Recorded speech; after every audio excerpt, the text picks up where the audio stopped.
Quick thoughts post US Women's National Team's 2-1 loss to Japan in what essentially was the She Believes Cup final. Let's talk about it. And if you're new here on Casey, I talk soccer, mostly women's soccer. Hit the follow button to keep up. You can also find me live after every US Women's National Team match, usually on TikTok, sometimes other places. I have the same handle everywhere. So join me, why not? We went down 1-0 very quickly after Japan had a very effective high press. I had hoped this backline would hold to a high press better than it did. It didn't.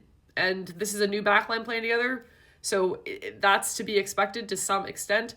We did manage to get a goal back. Thank you, USWNT, who I think has been phenomenal and really is going to be contending for a starting spot. We went into halftime tied 1-1, but still really struggling to gain any cohesion or really possession. And that ultimately, while it looks like it's a midfield problem, and you can talk to me about the midfield not doing a lot in the first half, that's actually a backline problem. Those types of possession issues are starting a line back further.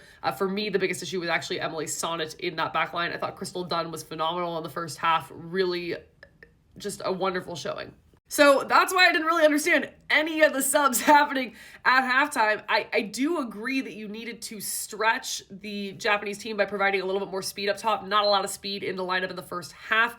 Your best way to beat both a high press and a mid block, which Japan had slipped more into the mid block, less into the high press, is to start playing those balls in behind, ideally from your center back. So getting more speed on the pitch makes sense. I was fine with Jaden Shaw for Ali Sentnor. What I was not fine with was Jenna Neiswanger for Crystal Dunn. I do not understand it. I will never understand it. I was also surprised to see Yasmin Ryan subbed out a few minutes later. She was, for me, the best player in the first half.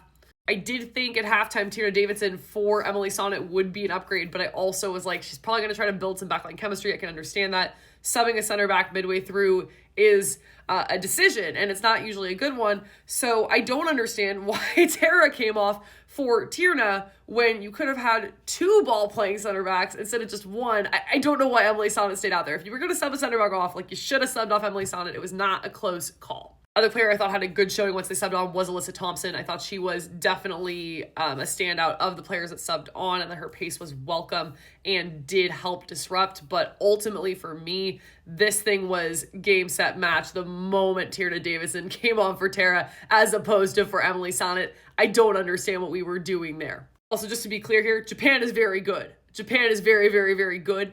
They have younger players that did not even sub on here who are just as good, if not better, than what you saw out there. They are absolutely a force for any tournament. What did you think? Let me know in the comments or join me live on TikTok right now.